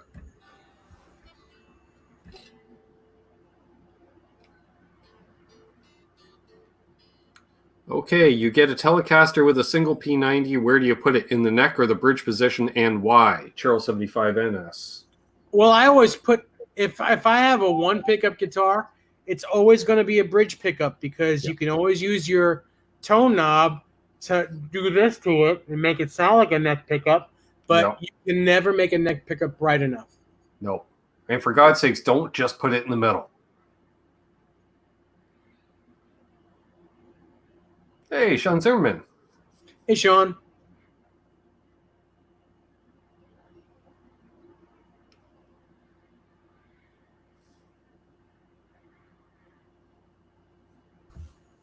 All right. Hey, Here's the strap. Here's the strap that I use on Les Paul. Very small. Oh, that just hurts my shoulder looking at it, Ty. Oh no, Ben. To the contrary. Red Monkey Designs. This is a Red Monkey strap. You know about Red Monkey, Dave? Man, my Luke strap is a Red Monkey. Yeah, man, these are great. These are really, really high quality leather. I know what you guys are thinking, but it's counterintuitive to what you think. These little skinny straps on a guitar like this is actually a lot easier on the shoulder, and I'll tell you why. Because when you put it on, now again, you got to put all of this into context. So I tend to wear a Les Paul a little lower on my body than I would say a Strat or a Tele, right, or an EVH or anything else. This strap, so you can see where it sits right here, right? It's on the inside right here. But the beauty of it is you can move this strap around on your shoulder. And so if you're fatigued in one part of the shoulder, you just slide the strap, half an inch, a quarter of an inch, and it's like a new spot. It really is counterintuitive to what you're thinking. And when I'm playing, okay, so if I'm playing these guitars, I'm doing a very specific tribute gig, right? It's probably going to be about 90 minutes. And it is no problem to play it like this for 90 minutes. If I was on a 4-hour gig, I wouldn't be playing Les Paul for 4 hours. But if I were on a 4-hour gig, there'd be a different choice of strap, right? But this is not what you think. Yeah, I know that I saw somebody say "ouch," like House of Twang was like "ouch." It's different than you think. Like I have an issue with narrow straps too because the way my collarbone sticks out. So I'm one of those guys. Yeah. So yeah, I gotta spread it out. Otherwise, I'm just dear Lord. So good point, Ben. Me. So at the length I'm wearing the guitar, slightly below my belt. Yeah. At the length I'm wearing it, I miss it altogether. You're lucky. Because of the way the guitar hangs. Yeah. Yeah. But I know that's the first thing people say. They're like, man, how do you play Les Paul without at least a 2-inch strap? Well, it's a lot easier than you think. And then if you look at a lot of Les Paul players, you'll see this a lot. Jimmy Page, Joe Perry, Slash, Peter Frampton. If you look around, Johnny Depp,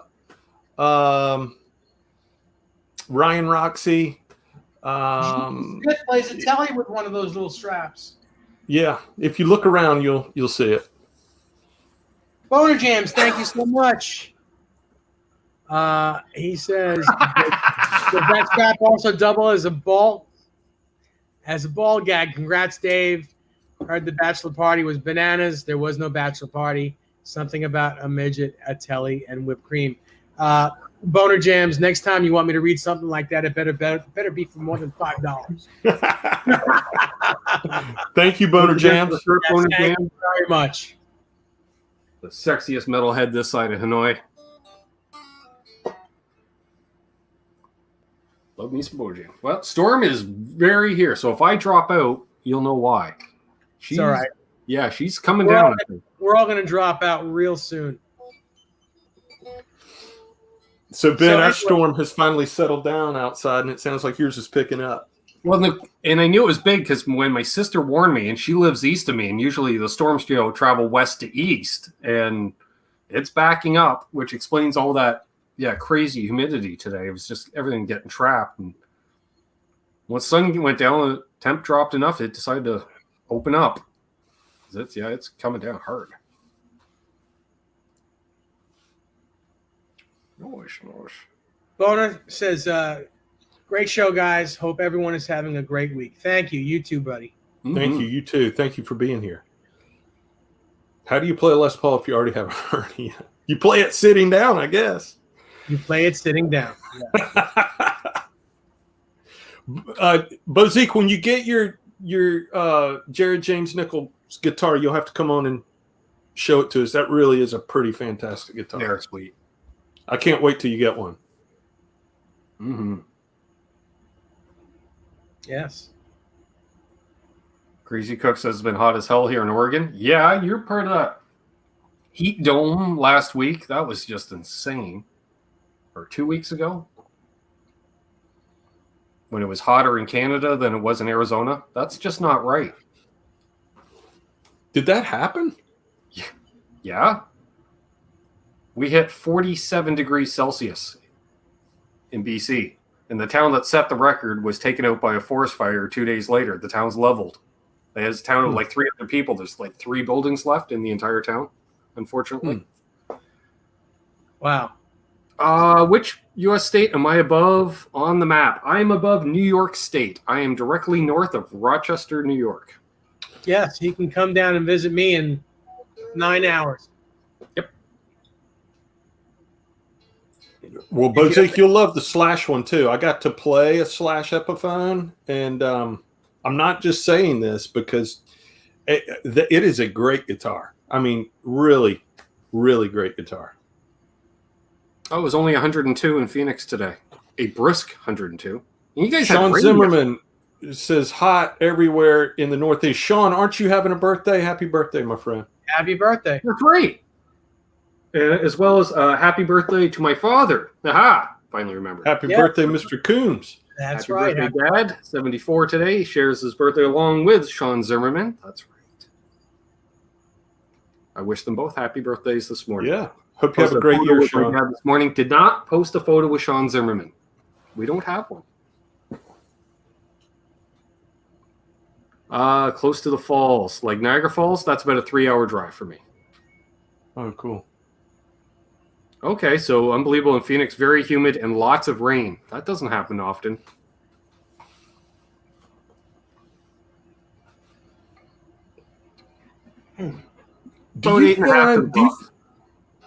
Hey, Dave, what messes with guitars more, the heat or the cold? It's the same thing. I want to say that it's exactly the same in opposite directions, because with heat, if it's a dry heat, it's just as bad as if it's cold. If there's humidity with the heat, guitars love humidity. So I would say humidity probably affects guitars much more than temperature does. Well, all right. So here's why I asked the question, because I'm in the Southeast where it's very humid here. Okay. But I seem to have more problems in the winter than the summer. And I'll tell you why. Because the guitars are out. So I've got these little Hercules racks. Sure. I've got a 3 right here. I've got a 5 one over here. Dave, I know you've got a couple of them over there. Ben, you got when guitars sit in these racks in the winter, it seems like they want to move a little more. And the conclusion that I come to, it's because it takes the heat out of my central heating system. I guess it's blowing down out of the ceiling vents or whatever, right? Yeah, it's dry, yeah. And it's dry, and that's what's happening, right? But in the summer, I don't have those problems at all. You because notice the air is cooler, right? And you notice that you have more fret sprout in the winter. Right. It's all the humidity. In the springtime, you don't even have to get your frets worked on. Just the wood comes back and you lose this fret sprout. Yeah, it swells again. It swells again. So it's safe to say that maybe winter does more damage to guitars. But I'll tell you this. When I was traveling to North Carolina to visit my father, I'd visit him for 10 days at a time, or two weeks, or however long, and I'd bring some guitars with me always. Never did I not bring guitars with me. One trip I brought 2 American USA Wolfgangs. I spent more time adjusting the necks on those 2 guitars in North Carolina than I ever had the whole time owning them. And then when I got home, they went right back to normal and never needed adjustment. Because they were so climatized to your region. Correct. Yeah, I have so many more problems in the winter than I do in the summer. Believe it. Yeah, I definitely have to humidify this room in the winter because, But House of Twang mentioned, like right now, humidity in this room is about 65%, and if I don't humidify in the winter, it'll go down to 20%, no problem. I will tell you this funny story. I had never seen this happen before. It makes sense now in hindsight, but I'd never seen this happen before. I had a, you know what an inky case is? Mm-hmm. So it's a Traveler. It's slotted. It's got two slots. You take the guitar and you put them down into the slot and you close the case on the top, and then you can tilt it and it's got wheels and you move it, right? It's like a miniature boat, Dave. And it's got a handle on the back. It's real easy. It's real portable. Larry Mitchell has them. We had so I had two guitars and an Inky, and we had just finished playing an outdoor gig, and we were waiting for the truck to be driven back around for us to load up. Well, what happened is when we peeled off, the Inky got left out into the sun, and I had a guitar that was facing the sun, right? Mm-hmm. And so when I noticed that that was happening, I was like, I wonder if that has affected my guitars, because I have no idea how long they've been sitting here like this, right? So I popped the top and I pulled that first guitar out, that guitar that was closest to that sunbeam, right? It was wet on the top. There was so much moisture and sweat on the guitar because it had gotten so hot. Have you ever seen that? Yeah. Mm-hmm. I've done so many outdoor gigs in the summertime, because that's what you do here in New York. And by the time you're done with the gig, you even have to wipe down the guitars that are sitting on the boat and haven't been used, because they sweat and strings get rusted very quickly. The guitar that you use, which mostly would have been a Les Paul or my Strat, the paint was on my forearm here. There was always some paint there. So yes, it in the summertime it is murder. Yeah, you want to play outside in the summer, you want to relic a guitar real quick. Like, I remember playing a guitar that had like next to no finish on the bridge, and by the end of playing it 4 sets outside, it was noticeably rustier the next day. I was just blown away. And strings, you get one night on a set of strings for sure. Paul, that's an interesting hypothesis there. It makes a lot of sense to me as I read it. And you're in Minnesota, right? So you know all about cold weather. Yeah, he's got the same climate I do. Yeah, definitely. Yeah, I got a dehumidifier here for the summertime. Have to. Yeah, cool. Although one guitar. Wisconsin. That's right. Okay, so Minnesota, but better fireworks. Not that I watched a video earlier today of a guy 4th of July celebration who lives in Minnesota who purposely went to his garage to shoot off the fireworks in Wisconsin so he could get better fireworks. Did you see Des says, Dave? Yes. That's pretty funny. I like that. That's a whole other channel. That's awesome. Yeah, I was toying with starting another YouTube channel that says. Oh my God! Reed Santa Cruz is coming. I see that. Yeah, well, I'm sure your bandmates were happy you wore deodorant. And my deodorant ate the finish fast. Yep. Bubbled up. Yes. Deodorant is negative. It's a negative when playing guitar. Make sure you have a shirt on. And if you have any body weight, make sure you have a shirt on. Santa Cruz, do you play in Def Leppard? Taylor 315 says, let me get this up. Hey, here. Taylor. Great to see He Taylor says, in here. great show tonight, Hey, Taylor. guys. I have around $1,800 to spend on an amp and want a boogie. Any Ooh. ideas which one is a good choice? Yes. A Friedman small box 50. Well, Taylor, I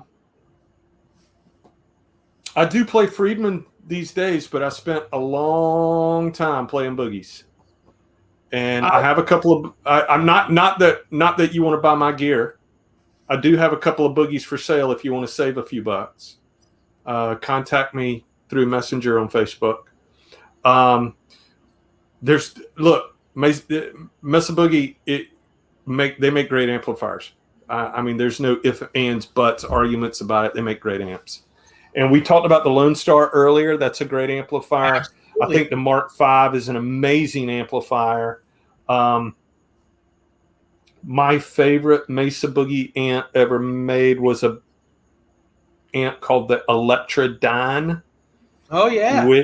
Which is a really organic sounding. And the one that I have is loaded with 6L6s, but it's got you flip a switch and you can put 34s in it if that's what you like. That's a really, really fantastic amp. If you're looking for a combo,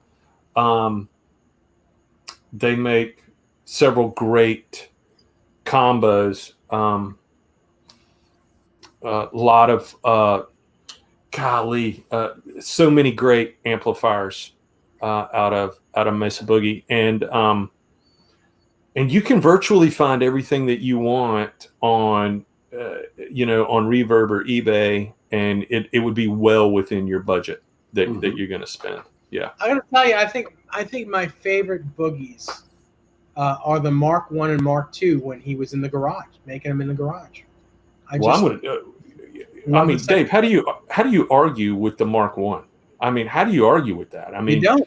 That's Carlos Santana up and down, right? I mean, it was the best amplifier of its time. You couldn't get a better amplifier than that. Papa Blue asks, I thought a Strat neck fit a Tele body, but a Tele neck doesn't fit a Strat body. Is that correct? No, it does. It sure does. One has more of a rounded heel, doesn't it? Well, yes, but I mean, look at Frankenstein. Frankenstein is a Stratocaster. It has a Tele butt end neck on it. Has a Strat headstock, but it's got a flat neck, a flat butt on it. 21 frets. So go for it. Taylor, thank you for that super chat, by the way. Yes. Thank you very much. Gear Junkie just says Dremel the neck pocket. Done it several times.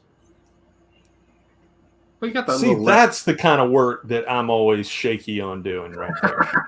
Yeah, I wouldn't do it. I wouldn't do that. I would tell you what I would do, Ben, because I've thought about this a lot, and I need to knock on some wood before I say this. So I've thought a lot about, because I thought I had a headstock break not too long ago, maybe 6 weeks ago. And I was like, and it turns out I didn't break it. But I started thinking, what in the world would I do? Well, I'd probably call Larry Fitzgerald and make an appointment to send him my guitar and get him to fix my neck, right? Yeah, well, up here especially, Larry he's the king. Or if you're in the Southeast, Joe Glazer's shop in Nashville is probably the best around. But not just because Larry has been a very close friend of mine and an alumni of the show. Larry is probably, I gotta say, one of the best luthiers on the planet. He's amazing. He's definitely an artist that works wonders on broken guitars. Just amazing. Hey Dan, did you have a Mesa Nomad? I'd be interested to hear what your experience was with that amp. There's a really gifted local musician here that played in a variety of gigs. Yeah, I mean, he'd play 5 nights a week in different types of gigs. It might be singer-songwriter one night. It might be a jazz gig the next night. It might be a trio the next night, and he gigged with a Nomad and a PRS McCarty for years and years and years, and he really got a lot out of that amp. I'd be interested in what your experience was. Oh, you were told to avoid him. Nice. I like he played that amp, and I always thought he sounded great. Gear Junkie with a follow-up. Don't get me wrong, it wasn't CNC perfect, so it was good enough for punk rock. That's what he's saying. Nice. Yeah, House of Twang's like, find a good luthier. I'm with you, buddy. That's what I would do. I've got a question, and forgive me for sounding like it's a negative question, but no one has ever asked this question on this show, and I'm going to ask it now. Ooh. What is a guitar that you refuse to play, that you absolutely do not like, that you just won't even give a second thought to? In what, like in a live context? Any situation. In any context. If you had Man, to say, I'll play anything if I'm just sitting around the house. I'll play anything. I'm not a big fan of flying V's. Man, that you look so cool playing one though. Yeah, but I also play sitting down most of the time. We discussed that. I can play but you can fit it like right between here. I don't play in the classical position. That's all over here. I play over here. I play off my right hip. Can't be all over here. Then I'll feel like in high school again. Tony said a Mustang. Tom said a Jazz Master. Tom, I'm surprised you said a Jazz Master, honestly. My God, I love my Jazz Master. Taylor said a PRS. There's certain Dane Electros I don't care for. I know that. I'm not a big fan of what are they called? Airline guitars, the plastic guitars. Uh-huh. Not a fan of reissues made by Eastwood. Eastwood, yeah. It probably would be a Strandberg for me. Strandberg. Listen, Gibson with Robo tuners. That's a nice one. I like that. I want to play one of those guitars. Mark Dillon. Anything more than 6 strings except for a 12 string? Sure. Unbelievable. He's just stirring the pot in Epiphone. Really? House of Twain said maybe afraid to be seen with. A BC Rich Warlock. I'll never play a BC Rich Warlock. I've played one, so I can't. I knew you would. Yes. I never owned one. Never owned one. Tony said 7 strings. That the BC Riches, when I was a kid, when I was in like middle school and becoming self-aware of like really cool guitars and the Looks That Kill video, and they were playing those Warlocks in that video, I just thought it was like the coolest guitar, right? And then when I discovered Aerosmith and Joe had the Mockingbird and then the what was the other model he played with the crazy tuners on the bottom? It was that it? Yeah. Yeah. Rich Bitch. All those guitars, man. I thought those were cool, man. I thought those were really cool. I love the Super Eagle and the Eagle. I think those BC Riches are amazing. That's Neil Girardo, right? It is. Yep, his guitar, right? Yeah. The Bitch. I love the Bitch. Yeah. 10-string Bitch. Oh my God. Mm-hmm. Oh, Papa Blue has a BC Rich Eagle. Oh yeah, man. I'd love to see that, Papa.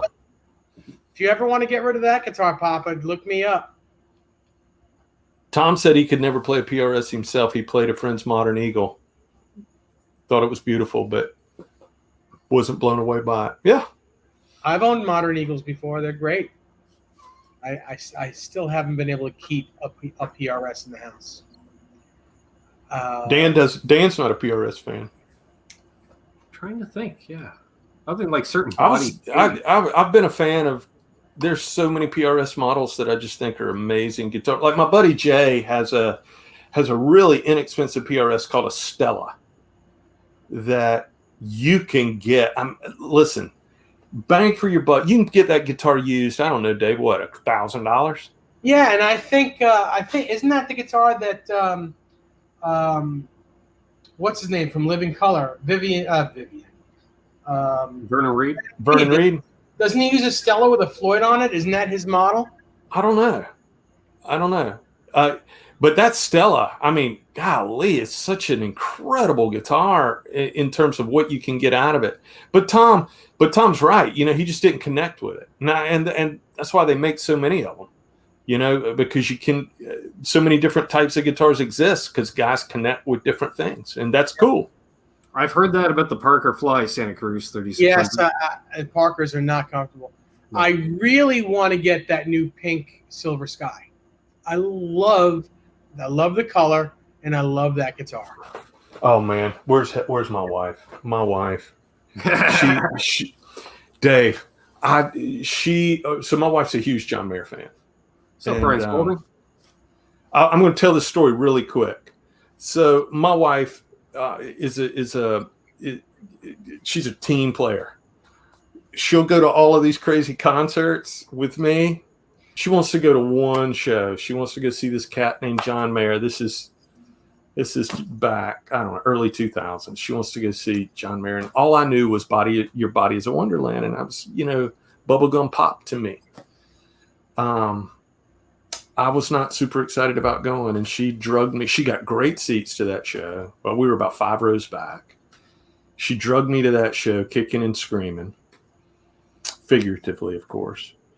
And I was blown away at how good he could play, and I've been a fan ever since. And he's got this new record coming out tomorrow, right? It's today. And Tomorrow the 16th, right? Yes, tomorrow. 16th.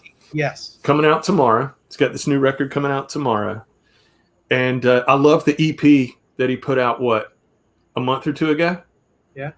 And it was, listen, it's like he's recreated his own version of the Journeyman record, right? Oh, yeah. I mean, Yep. It's very Clapton inspired, and the songs are so well crafted. Yeah. You And- would think the new hit, the new single, Last Train, whatever. I can't remember. Last Train Home or Last Train Coming or Last Train Home. You would think that song was on the Journeyman record. The keyboards, the piano sounds are right off 1990 Journeyman record. You would think it was Greg Phillinganes playing it. You would think that it was Nathan East playing the bass. You would think it was Eric Clapton playing the guitar. He's using a Soldano SLO 100 along with other amps and a Dumble, but the main amp is an SLO 100 with chorusing on it through single coil guitars. He's playing Clapton licks better than Clapton ever played. He's not a Clapton guy. He's doing the whole 9 yards, and it is a tribute to that record. He hasn't quite said that, but if you listen to all the songs that are out already from that record, it is a tribute to the Journeyman record. Well, I'll tell you, she's been so excited for this record, and then the tracks that I've heard are fantastic. And then she shows me the pink Silver Sky, and I was like, holy smoke, that is such a cool guitar. There's such a cool guitar. There's a video that I saw today, just came out, I guess, yesterday, the day before. It's a buddy of John's. He's a Japanese guy. Great, apparently, and he's not apparently, he's an amazing guitarist, but a friend of John Mayer's. And John sent him the first production pink Silver Sky. Because they don't come out till like later in the year, right? Yeah. Oh my God. It takes about 6 months for them to come out or whatever. Oh my God. Is it an amazing looking guitar? That color pink is just ridiculous. Oh, I love it, man. Better than any shell pink, better than any coral pink. John and Paul from Paul Reed Smith chose the perfect color for that. It's great. Couple of comments. Kurt, I saw him on the Continuum tour. He was touring on that album Continuum that had Waiting for the World to Change on it. And I think it had Gravity on it too. Unbelievable said he just didn't get John Mayer. The trio record that he did, the John Mayer trio record, being a huge Hendrix fan, when I heard that record, really endeared me to his playing. And then watching him play live, you get such a big dose of that. But that it How blew can me you away. not like that record? Steve Jordan on the drums, Pino Palladino on the bass, and John Mayer on the guitar. That is a super group right there. Yeah, it was pretty fantastic, I thought. And then Tom, I didn't know that was his teacher. Well, there we are.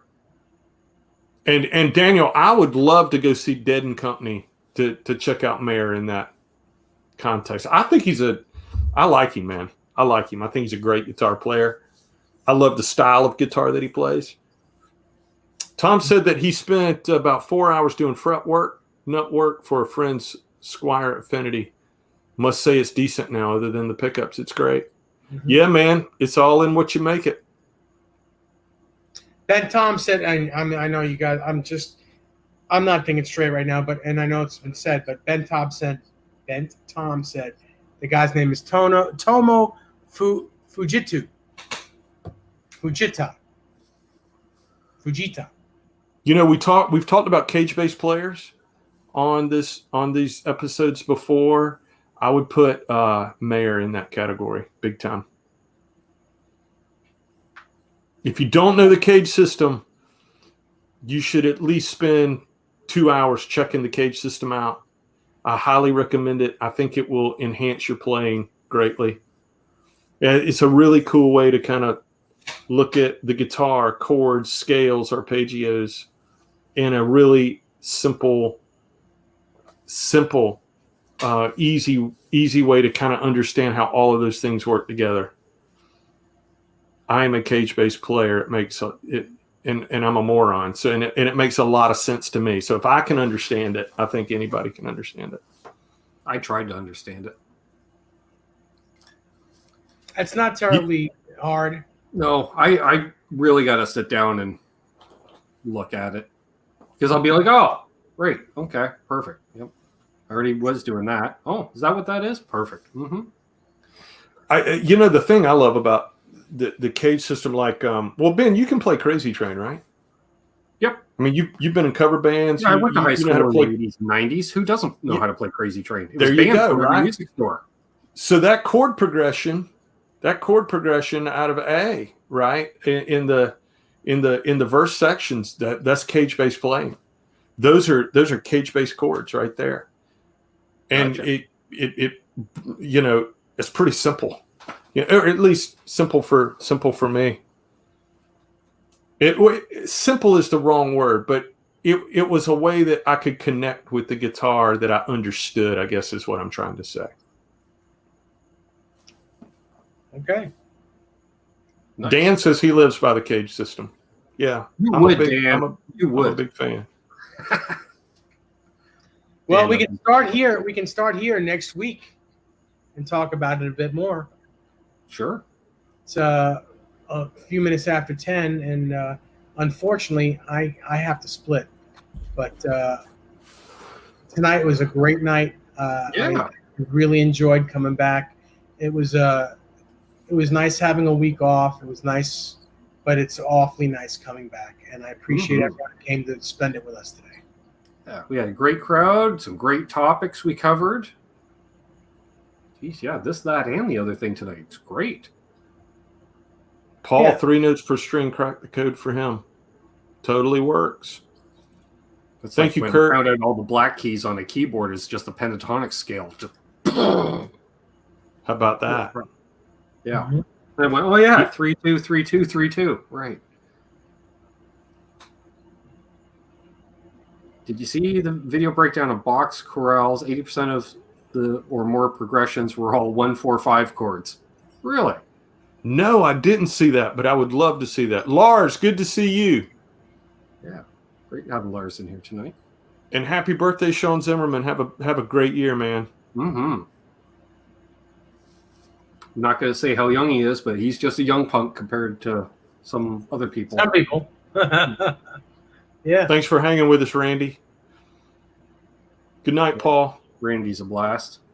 See you, Daniel. Awesome. Yeah, this is fun tonight. Yeah, absolutely. Play guitar after this, but if I wasn't so tired, jeez. Well, I have a card date with my wife and my father-in-law. So I need to get going. So have a Thank you, good Gear Junkie. have a good week, everybody. See you, Ty Santa and Cruz. Ben, See you, Dave. See you, Ben. it was a See you, great, Ty. great See you, time. Dave. And we'll leave you on this, and we'll see you next week. Ty, night, you everybody. good for Wednesday or Thursday next week? Where are we at? I'll You let know you know. yet? Okay, sounds good. Everyone, have a Okay. great. Like Bye-bye and now. subscribe.